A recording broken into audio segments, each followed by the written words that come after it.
Hannity is caught in the middle of this bullshit too, because on the one hand, he's viewed as, because he's older, the anchor of the Fox nighttime lineup. But Tucker has been increasingly pushing him into the 11th hour, as it were. And it's as far as ratings go and the like. So he's one of these assholes who's convinced he has some sort of a news legacy, and not that he's a bloviating mouthpiece that will be soon forgotten the day he's off the air. He's next in the Bill O'Reilly Pez dispenser.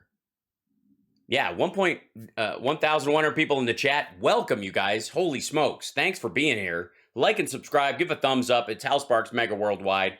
I'm the only person who goes through these clips all the way through. They post this. This is a 14-minute and 51-second clip, and I got a little under 45 minutes to get it done. And I, God willing, can do it. We'll see. A very defeated, frankly pathetic-looking Joe Biden, well, he sauntered out to the podium 90 minutes late to deliver these very... Yeah, gee, it's... and by the way, do you think Hannity ever had a problem with Trump being late for any of his COVID briefings or any of that kind of shit, which he was terminally late for all the time? No? Do you think he brought that up? Fuck, Trump's late again. He's late all the time. Inspiring remarks. Take a look. And if Russia goes further with this invasion, we stand prepared to go further as with sanctions. Who in the Lord's name does Putin think gives him the right to declare new so-called countries on territory that belong to his neighbors? Yesterday. Well, just for the record, Tucker thinks that, and so does Sean Hannity. They both think that Putin should be able to make up countries out of thin air and then liberate them from the land around them.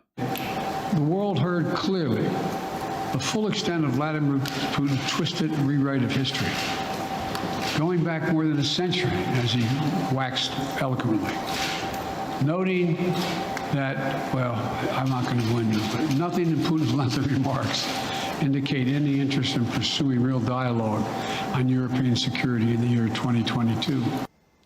You know, no doubt, Vladimir Putin is just shaking in his boots. This is really beyond humiliating for our country. Now, of course... Why? Did you see Putin's remarks? Did you see him arguing with his head of the KGB, or the GRU, I guess, head? Where the guy was like, yeah, I think we should recognize... I mean, I support the idea of it. I mean, do you support it or not? Yeah, but we'll say it. Okay, I support it. You support doing it, or you support it now? What's the right answer? I don't know now. Yeah, good Lord. Did announce new sanctions today, but as one top Russian diplomat put it, Moscow doesn't give an atom shift about any sanctions. Well, they will. And what are they going to say? What do you think? What do you think their response is going to be? Do you think they're actually going to come out and go, uh-oh? You're going to take their word over their comfort with what's going to happen? That's what you think?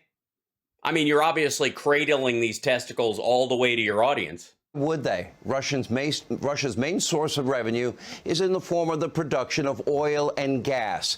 China, they buy a tremendous amount of this gas, and so does Western Europe, our allies, because we're... Right.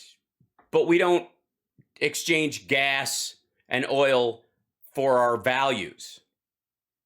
By the way, this guy was all for invading the Middle East, just for the record, because we needed oil and gas, I guess, from them, so fuck invading producing it for them and making money and creating jobs and lowering this 40-year high of inflation. Make no mistake, that oil and gas will continue to flow no matter what Russia does in Ukraine. In fact, much of Europe, especially Germany, well, they're dependent on Russian oil and gas. Yeah, they just said no to the Nord Stream 2 pipeline, as did we. We cut off insurance for it. So if it gets blown up or somebody pokes a hole in it, they got to pay for it themselves and fix it themselves. Tough shit. is a big part of this problem. Now, last year, even America, our country, Joe Biden's first year in office, imported a whopping 230 million barrels of oil from Russia, Putin's Russia. Joe's been begging Russia, OPEC repeatedly and being rejected. Hold on 1 second.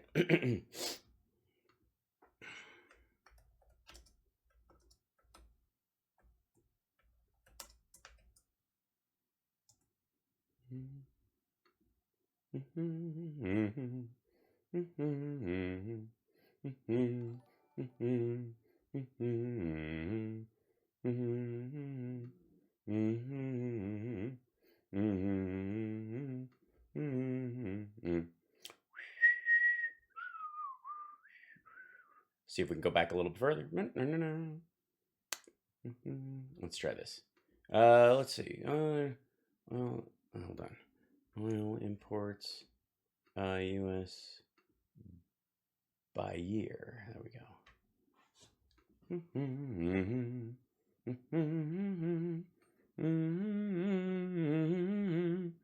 See, it was really high in 2008. What was it? The 25,000 barrels in May of 2009. That was a bunch. And then it went way down, and there he goes, 2016. Then it humped along for a little while. And then, wait, who was president during this whole period? 2019. There you go. And then it took a big dive in May of 2020. Then it went back up. And then where's this? There you go. April 2020. There you go. So we're basically picking up this divot right here. Let's see let's see, monthly, annually. Let's look at annual. So let's see, 2020. There you go. 197,720 in, yeah. And then we dump down, hold on. Why is it? I guess it's averaging. That's averaging over the year. So, 189 in 2019, 2018, it was 137. 2016, it peaked up, went down a little bit, basically went down 30,000 barrels from 2016 to 2017. We were going back down because we were headed down to here, 120 in 2014. And then it went up over the course of 2016, just buying and selling, that kind of stuff. And then we're still below the 2011 peak of 227,774, according to this, at this point. And then again, of course, after a divot in 2020. 2000, we got 26,000 barrels from them. Why don't we go back to that? How about that? How about during, let's go back to 2005 numbers. Everybody cool? Everybody cool with that? 149,000, top off at that? What do you think? I'm good with that. Hey, Gonzo, how are you? It repeatedly to produce more oil. By the way, under Biden, this is January 2021 to November 2021. There you go. All right. Drive down the price of oil and the price of a gallon of gasoline. We have more than they have. Why don't we produce it ourselves, Joe? This is madness. This is insanity. For years, many of the world's leaders have been perfectly happy to make Putin and Russia rich again. Yes, we're perfectly happy doing that, which is why we're trying to wean ourselves off of all sources of and a cheap fuels. supply of energy Hype available train. for all. Now, in 2018, what we're about to show you is an epic face-to-face, complete beatdown with then-President Donald Trump rebuking European leaders, getting right in their face for their dependence on Russia for their energy, helping make Russia rich again, while we pay the bill for NATO to protect them from Russia. It's a long clip. It's worth watching. Yeah, we've seen this part before. He didn't really give a shit. Watching, ask yourself, do you think Joe This was just, he was using this as a cudgel. He wasn't demanding that they not. Biden could ever be capable of this level of passionate fighting for what is in our country's best interest? Here's Okay, so it's in our country's best interest that Russia gets, or that Europe gets its oil from where? full exchange. I think it's very sad when Germany makes a massive oil and gas deal with Russia, where you're supposed to be guarding against Russia, and Germany goes out and pays billions and billions of dollars a year to... Yeah, he was trying to drive a wedge between Germany and the rest of NATO, basically slice them off because of Germany putting more into NATO than France did. So we're protecting Germany, we're protecting France, we're protecting all of these countries. And then... Yeah, and Germany has the singular pipeline. The rest of NATO doesn't. This was an attack on NATO. Numerous of the countries go out and make a pipeline deal with Russia where they're paying... Germany made the deal. Billions of dollars into the coffers of Russia. So we're supposed to protect you against Russia, but they're paying billions of dollars to Russia, and I think that's very inappropriate. Well, they're not. I mean, ultimately, Russia at that point was effectively playing nice. There was a sort of static point, and the idea was that if we're trading in oil and gas, they're not. That's the carrot part. And then NATO is the stick. So the idea was that if they're not going to shut off all this money that's coming in. And then they decided they were ultimately going to do that because Putin's a lunatic and Trump's not there to carry his balls anymore. The former chancellor of Germany is the head of the pipeline company that's supplying the gas. Ultimately, Germany will have almost 70% of their country controlled by Russia with natural gas. So you tell me, is that appropriate? I mean, we might be... Well, again, the idea is that they think they're just trading in oil and natural gas with another country in the terms of Russia. It's the expansion of Russia. And then, of course, having a pipeline means you can shut it down. Blowing up trucks and boats full of oil and gas, that's way harder. It means killing people. Whereas a pipeline is a way that you can go, all right, we're not doing this anymore, and then you shut it off. I think about this from the time I got in. It should have never been allowed to have happened. But Germany is totally controlled by Russia because they were getting from 60 to 70% of their energy from Russia and a new pipeline. And you tell me if that's appropriate, because I think it's not. And I think it's a very bad thing for NATO, and I don't think it should have happened. And I think we have to talk to Germany about it. On top of that, Germany is just paying a little bit over. By the way, then talk to Germany about it. This isn't the other European leaders' problem.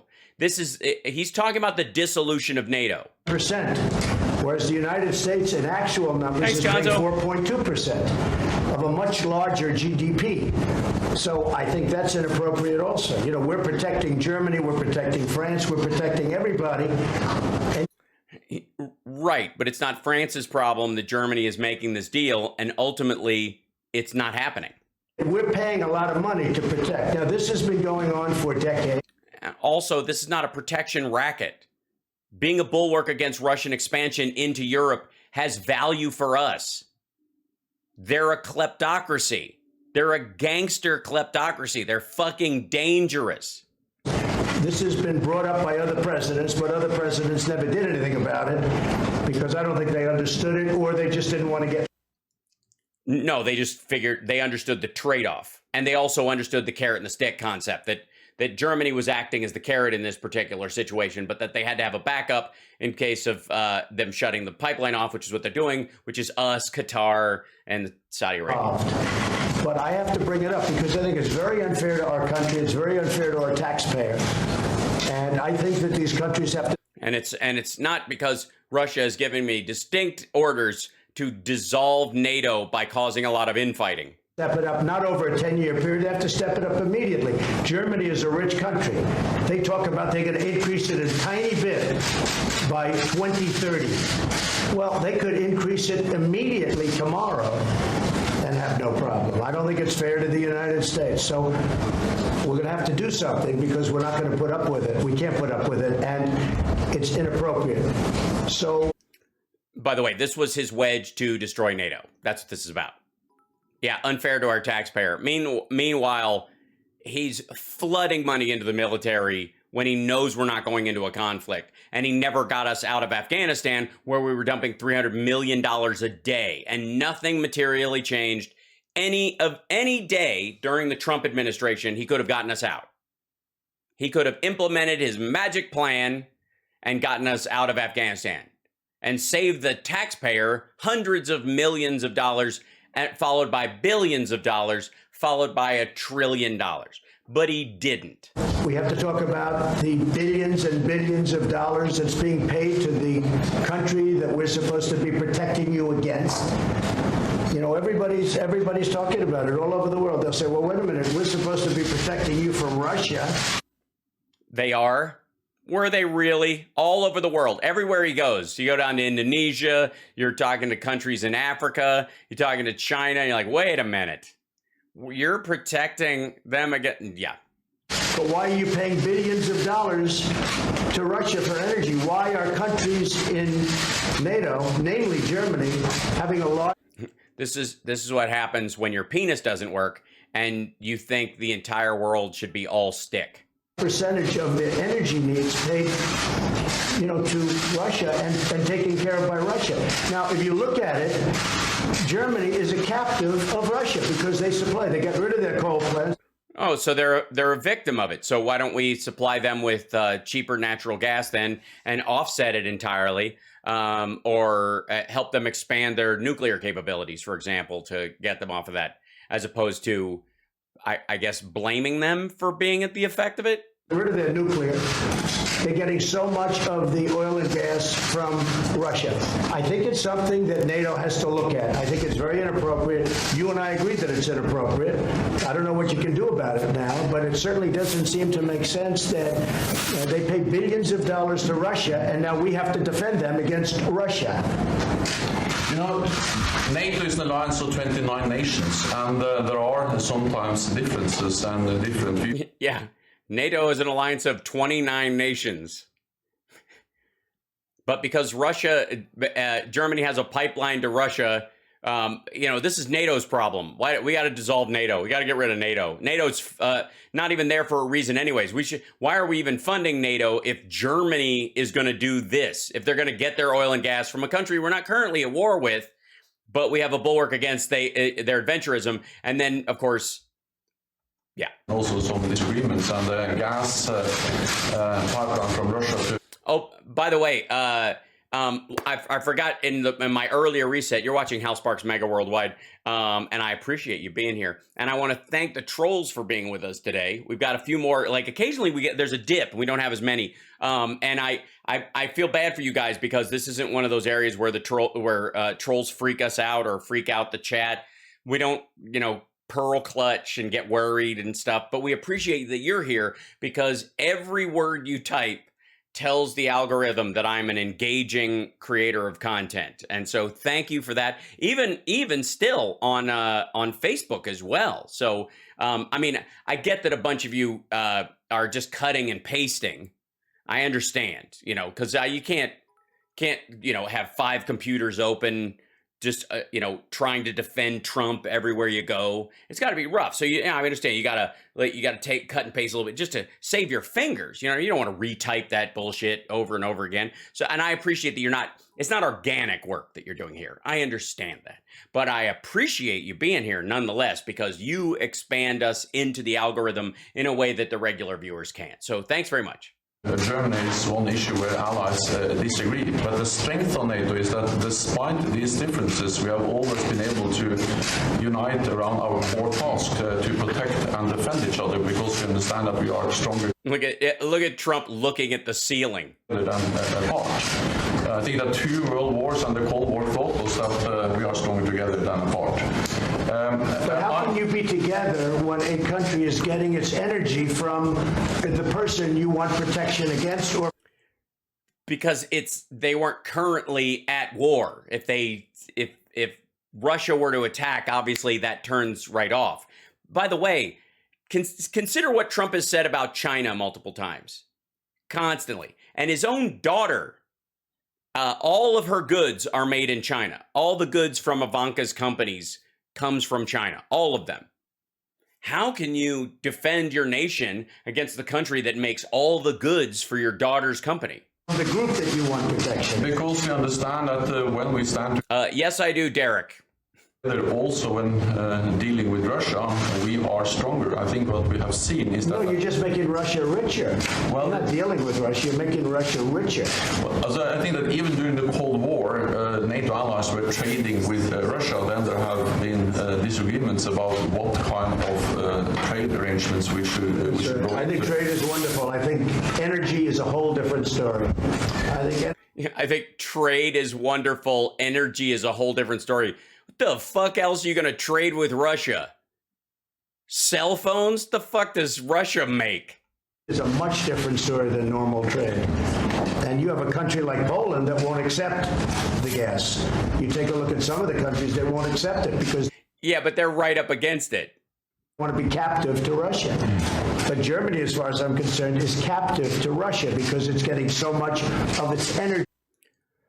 Well, yeah, except they're not, because the minute it's not like they rule against everybody else in NATO or in the Security Council of the UN and side with Russia on shit. They just don't. Just one of their primary areas where they get oil and gas. From Russia. So we're supposed to protect Germany, but they're getting their energy from Russia. Explain that. And it can't be explained, you know that. President did that with no What? With no notes. What, he said the same thing 5 times. What do you mean? What the fuck do you mean, no notes? right in the face of the leader of NATO. And yes, he said a simple moronic concept over and over, saying that one country out of 29 in NATO gets oil and gas from Russia, where we're not currently at war with them, and getting energy from them is one of the few things they can trade. And isolating Russia and making them basically another North Korea, considering their size and their nuclear capability, is a little fucking dumb. you think Joe Biden can do Thanks, that? Audrey. Former Secretary of State Mike Pompeo, who you just saw in that video, we'll have more on that exchange later in the show tonight. But clearly Trump was absolutely dead on accurate. Now compare that to Joe Biden, the self-proclaimed... No, he wasn't. Fuck off with this nonsense. Tough guy, foreign policy expert. He could go toe-to-toe with Putin. He promised to stop Putin in his tracks. Well, today, Biden could barely form a coherent sentence as per usual and was unwilling and unable to respond to any questions about Vladimir. Take a look. All right. Well, thank you. Yes, thank you. Now, you got to let me know when I'm supposed to stop here. But Sylvia, where's Sylvia? There you are, Sylvia. How are you, Sylvia? Do you think we have underestimated Putin? Oh, and then they, by the way, he goes, they've got calls with European leaders scheduled. He's got staff that goes, yeah, we got to be somewhere. And by the way, Sean Hannity has someone in his fucking ear all the time saying, Sean, we got to go to break. Sean, we wrap it up on this one. We're 30 seconds out. All the time. Every single show, like in a show he has done for years, Sean Hannity has somebody in his ear telling him what to do. And Biden's basically going, staff, you're going to have to tell me when we're done here, because they've got calls to make with European leaders. Everybody's on a different time zone. They're coordinating a lot of shit. He's the president of the goddamn United States of America, which used to mean something to Sean Hannity and his followers. The United States used to mean something to Republicans. I don't know where this whole like shit on America nonstop came from. But it's like they assumed the left was doing it for a long time, and therefore it's just okay to do it. It's like a tennis match of anti-patriotism that they do constantly. And it's not, look, it's not something I'm comfortable doing. I wasn't doing it during Trump's time. I'm not going to do it during Biden's time. But it's amazing how comfortable these guys are with that. Now, what he did was that, like, let me know when we got to move on, but let's take some questions. And then he goes, Sylvia, who's up first? Okay, you wanted to ask a question. And then and then he cuts immediately. This is Sean Hannity manipulating the footage. Cuts immediately to them brooming people out of the room, as if he's ignoring questions that were legitimately asked during the question period. That is doctored footage. This is what Trump would have referred to as fake news. Sorry, Paul, I swear. I use adult language on here. That's how it works.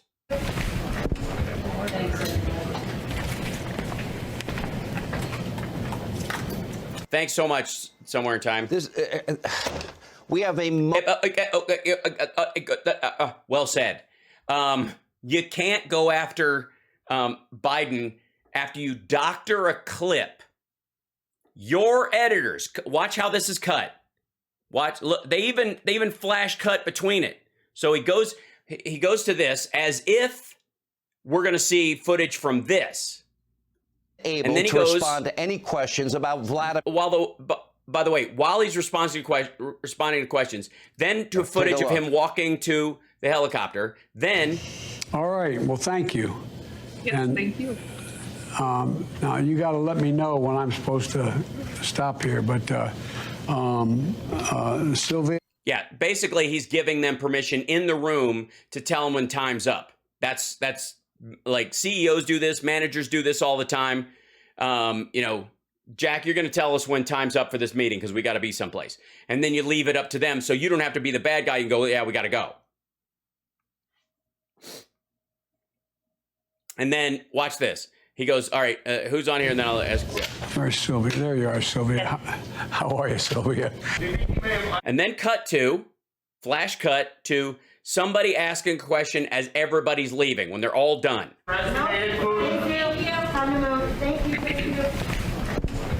See that where they're going, thank you. And then this is Sean Hannity coming out of a clip that he had manufactured for his show to give the illusion that there wasn't business being done and proper structure to a meeting and then some questions answered and then off you go. And then he cuts this piece together and then this is how he comes out on his own show. This is how he comes out.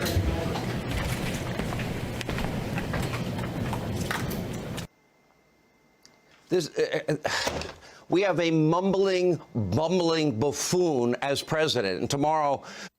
Dude, you just mumbled and bumbled. The fuck? And by the way... We have a Hold on. Check this. And by the way, yeah, this guy looks like he's mumbling and bumbling.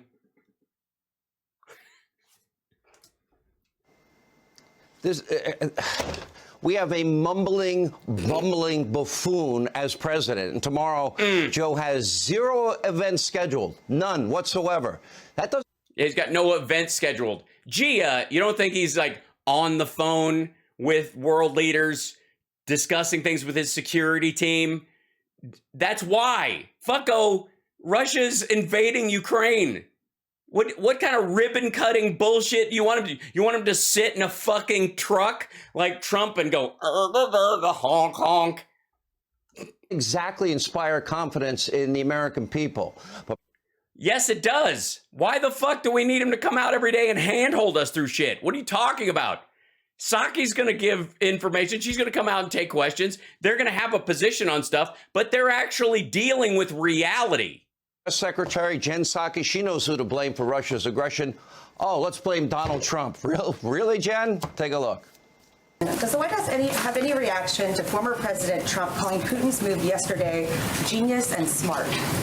Well, as a matter of policy, we try not to take advice from anyone who praises President Putin and his military strategy, which I believe is what happened there. So, yeah, that's exactly what happened.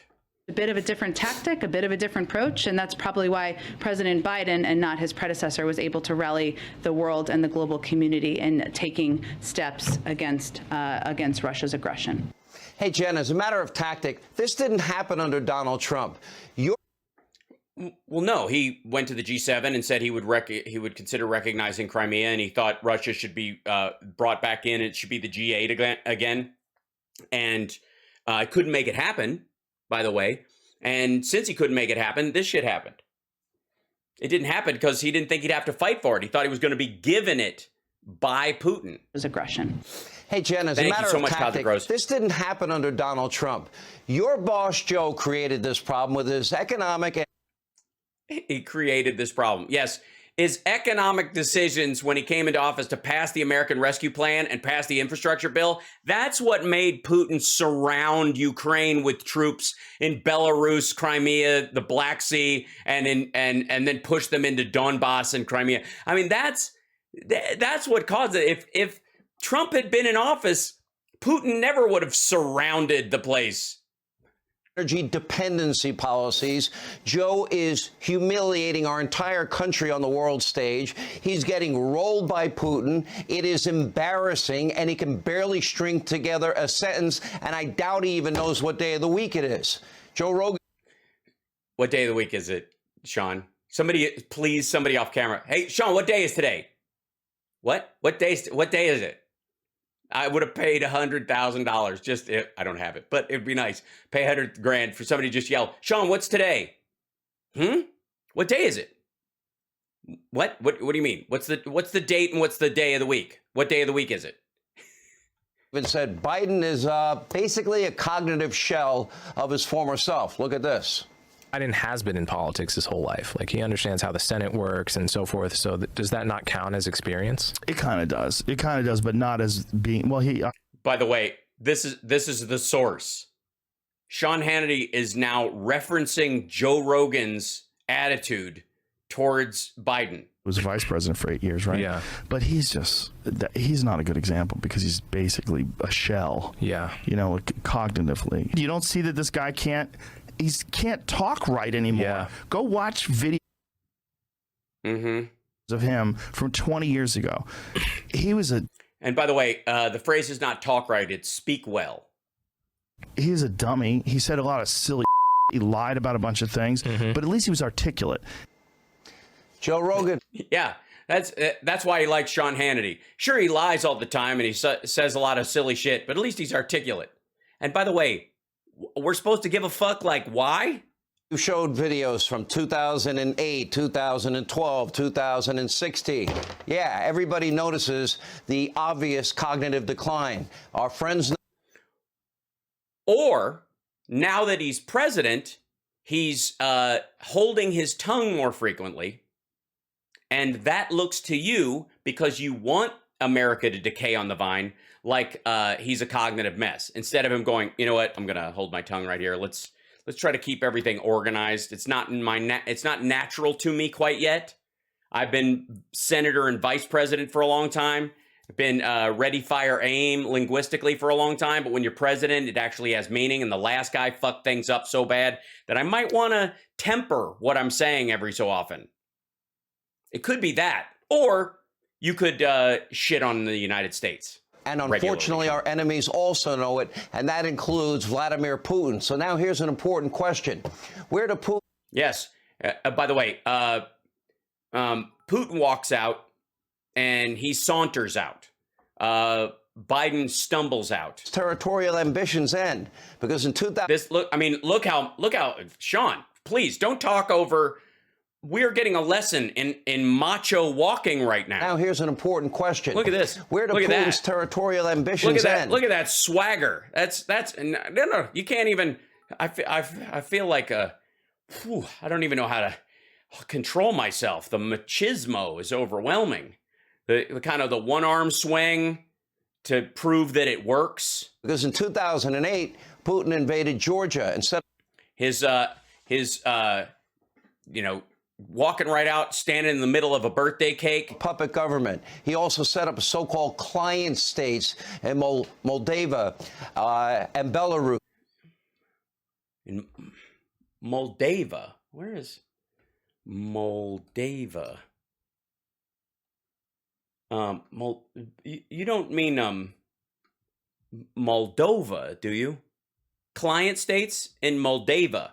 I guess. Sure. Right? And under Obama in 20... Sorry, by the way, is he... he's not mocking Biden. Biden hasn't said Moldova on live television, has he? No? Remember, that's when they annexed Crimea. Now he's rolling into eastern Ukraine with Kiev in his crosshairs. What's next? Based on his own public remarks, he seems pretty hell-bent on restoring the old Soviet Union. And recently, Putin added all 3 Baltic countries. First of all, yeah, again, do you think that's fucking new? Do you think he just decided because Biden got elected, that was the turning point? All right, I'm going to rebuild the Soviet Socialist Republic. I want the old Russian Empire back to where it was. I've just decided. Why? Well, Biden took the oath on January 6th. I'm just inspired. Or was that the plan the whole fucking time? And Trump was supposed to help him by dismantling NATO, undermining it at every turn, and effectively like allowing Russia to come back into the G8 at the same time recognizing the breakaway parts of Ukraine as legitimately Russian. But then he lost. He fucking lost. Oops. To his Thank you, guys. official list of so-called unfriendly nations. So what, are they soon now going to be targets of Vladimir Putin's territorial ambitions? And if they are, what's Joey going to do about it? One article put it... Russia includes Baltic states in its list of unfriendly nations in newspaper. Yeah. You think that shit's new? Quote, Baltic citizens worry they are next on Russia's menu. Now remember... Yeah, that's why we put troops there. Baltic states are members of NATO. So does that mean the U.S. would be drawn into a war? Yes, it does. Certainly hope and pray not, especially with this guy as commander-in-chief. But as you can see, this has the potential to spiral way out of control very quickly. Well, then I would, if I were you, I would call Vladimir Putin and tell him this is all a mistake. Weakness should not be an option. That's all I'm seeing right now. Yes, weakness should not be an option unless they move into NATO countries, in which case we should bend over and let Russia do whatever the fuck they want. Hold on. I have there we go. Moon River. It is time for Germany and NATO and Europe, our Western European allies, to break free of their dependence on Russian oil and gas. The only... Fucko, they did. They turned down Nord Stream 2. Done. Answer, the only country that has more natural resources, oil, gas, coal, that would be us, the United States. And if you really want to beat Putin, we're not going to have a shooting war with Putin. I don't want one. You shouldn't have one. We should flood the market with our own energy supply. That will help with inflation, create high-paying career jobs. It's going to be good for national security.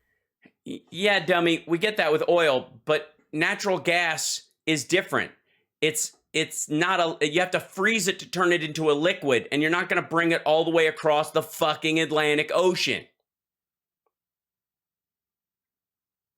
That's why there's all this bullshit about pipelines. I know. I thank you guys for noticing. It's time for Europe to get serious about NATO. They must pay their fair share. They must take their own defense seriously. They must deter future transgressions from Russia. They must stop making Russia and Putin richer than ever. And, of course, that would require bold leadership. And right now, the world is missing a U.S. president with a backbone. And sadly... The fuck are you talking about? This is not the president that changed the RNC platform to not send lethal equipment to Ukraine. Trump is. So Biden is not up to the job. Jennifer Griffin has been very... Which, by the way, is exactly what Putin wants to hear, and Hannity wants to make America afraid to actually stand up to Putin because they think our commander-in-chief can't handle it. He absolutely can. Our leaders can handle it. But this constant undermining, it's the same thing with like the open border. We don't have an open border. We do not. But if you listen to Fox News, we do. And so if you watch Fox News in South America on any of these channels, or you see them play clips from Fox News, you're going to see them talk about the border being open. Very, very articulate and expressing the urgency of this moment. And she'll join us in a moment. But a quick flashback. 1980, 42 years ago today, the U.S. men's hockey team, remember they upset the heavily... Yes, do you believe in miracles? Right, we beat the Russians, yes. Russian team they still have a ultimately won gold. Remember the hit movie, Miracle on Ice? Just to remind you. coming to you from. It wasn't called Miracle on Ice. It was just called Miracle. Miracle on Ice. Maybe that's the one they had at the Garden. Olympic ice arena. Come on, baby. The U.S. huge underdogs, leading the Soviet Union. 42nd anniversary of the Miracle on Ice. Johnson over to Ramsey. League 11 a bit checked by Ramsey. McClanahan is there. The puck is still loose. 11 seconds. You got 10 seconds. The countdown going on right now. Tomorrow. Up to Colt. 5 seconds left in the game. Do you believe in miracles? Yes!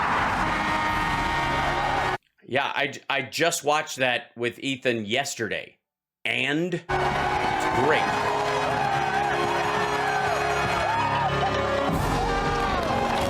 Also, what the fuck?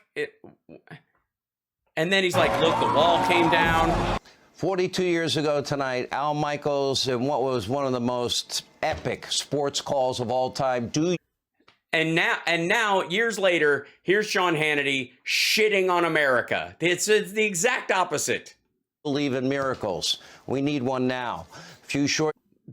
Apparently not, according to Sean Hannity. Years later, the Berlin Wall would come crashing down. The Cold War would be over. We bankrupted Russia. Right. And then now you're pushing back against everything that Reagan accomplished, supposedly. The former Soviet Union, and here we are under Biden fighting some of the same old battles with the same old foe. Hey, Sean Hannity here. Gee, it's almost like the people who said they beat it only beat it in outwardly and let the substructure still exist. Crazy.